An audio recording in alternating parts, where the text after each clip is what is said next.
Every December, the world stops.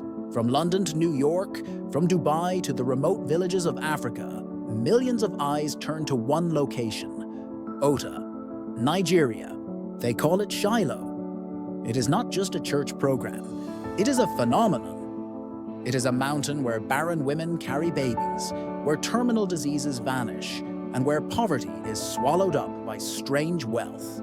But before the millions came, before the private jets landed, before the world watched, there was just one man, a dusty piece of land, and a ridiculous instruction from God that sounded impossible. Did you know that the land where Shiloh stands today was once a den of ritualists and witches?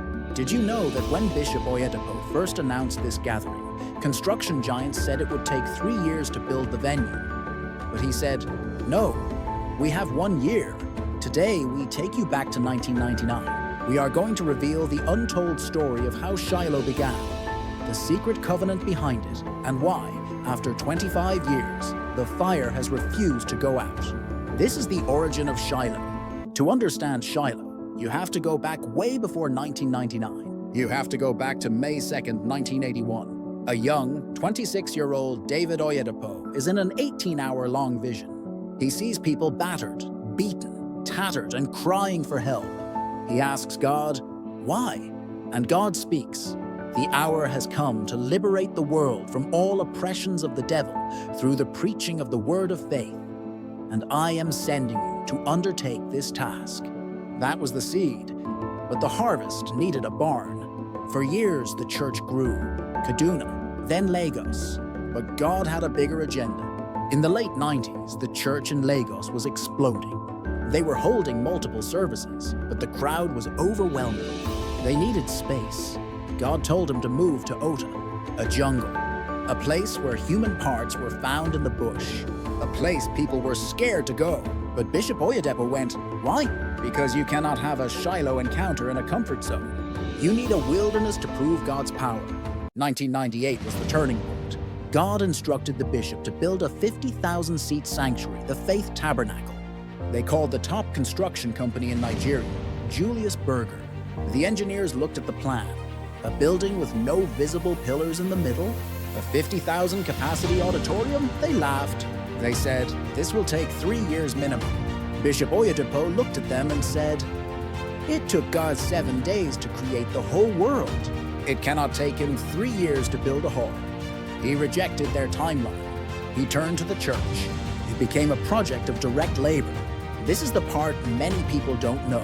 The members became the builders, architects, engineers, bricklayers. Everyone worked day and night. It was a race against time. Why the rush? Because God had given a date. The dedication had to happen in September 1999 to prepare for the first ever Shiloh in December. In exactly 12 months, debt-free, the largest church auditorium in the world at that time was completed. It was a miracle of speed. It was the physical preparation for the spiritual tsunami that was coming. December 1999, the first Shiloh was announced. The theme was Encounter with Destiny. The mandate was taken from Joshua 18:1, and the whole congregation of the children of Israel assembled together at Shiloh and set up the tabernacle of the congregation there.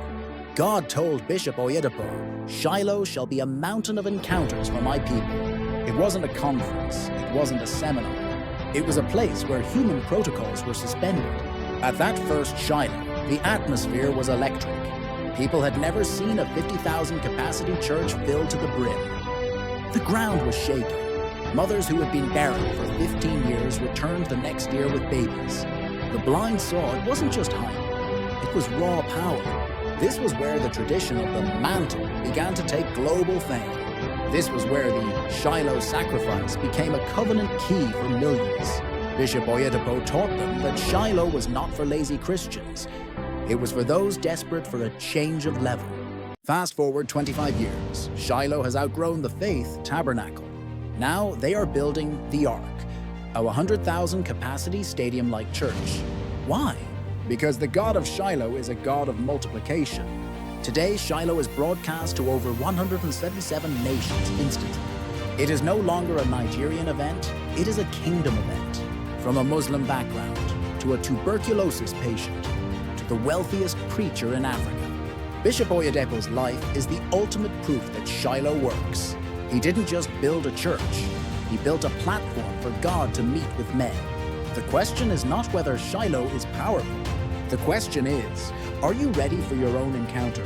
The God who did it in 1999 is still the same God today. If this story inspired you, don't break the circle. Like this video, subscribe to Friends of Missions International channel, and tell us in the comments. Have you ever attended Shiloh? What was your experience? My name is David, and remember, one encounter is all it takes to change your destiny. Jesus loves you.